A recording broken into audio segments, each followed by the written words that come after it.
जीवन में माता पिता और गुरु के उपकारों को कभी भुलाया नहीं जा सकता, क्योंकि ये ऐसे हुआ करते हैं जो एक शिल्पकार से भी महत्वपूर्ण भूमिका निभाते हैं। शिल्पकार तो मात्र एक पत्थर को मूर्ति का रूप देता है, लेकिन माता पिता और गुरु तो एक जीवित बालक को मूर्ति का रूप प्रदान किया करते हैं। पत्थर तो बोलता नहीं है, उसे किसी भी तरह से तराशा जा सकता है, पर बोलने वाले बालक को, चंचल बालक को तराशना बहुत मेहनत का काम होता है, बड़ी कुशलता चाहिए पड़ती है।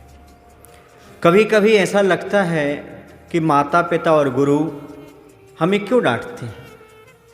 बच्चों की प्रायः शिकायत रहती है, हम कोई भी कार्य करते हैं पिता कभी प्रशंसा नहीं करते, हमेशा कुछ न कुछ कमी निकालते रहते हैं।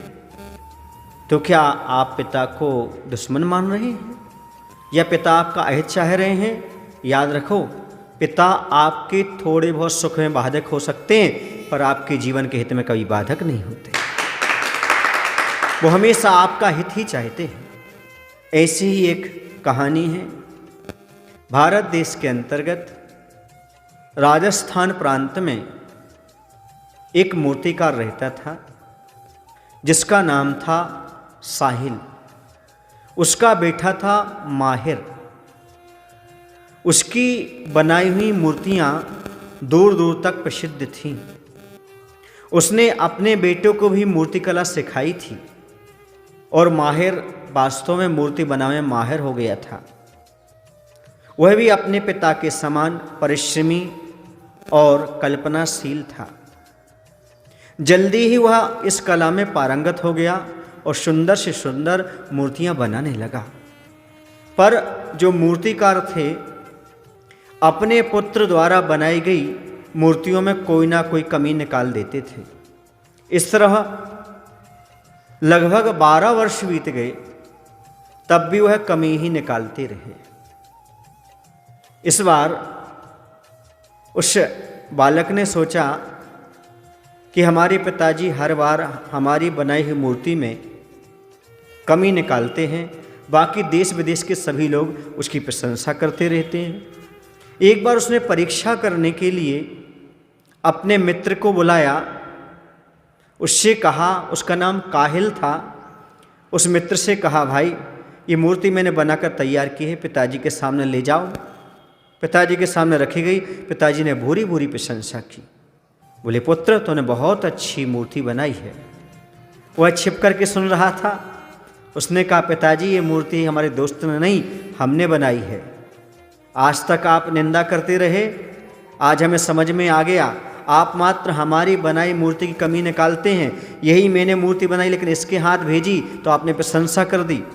पिताजी कहते हैं, सुनो बेटा, मेरी एक सीख गांठ में बांध लो, अपने मानस पटल पर लिख लो, अहंकार व्यक्ति की उन्नति के रास्ते बंद कर देता है। कभी कला पर अहंकार नहीं करना चाहिए। आज तक मैं तुम्हारी बनाई हुई मूर्तियों में कमियां निकालता रहा, इसलिए आज तुम इतनी अच्छी मूर्तियां बनाने में सफल हो पाए हो। यदि मैं पहले ही कह देता कि तुमने बहुत अच्छी मूर्ति बनाई है, तो शायद तुम अगली मूर्ति बनाने में पहले से ज़्यादा ध्यान नहीं लगाते। यह सुनते ही पुत्र लज्जित हो गया और पिता के चरणों में गिर पड़ा। बोला, पिताजी मेरी गलती को क्षमा कीजिएगा।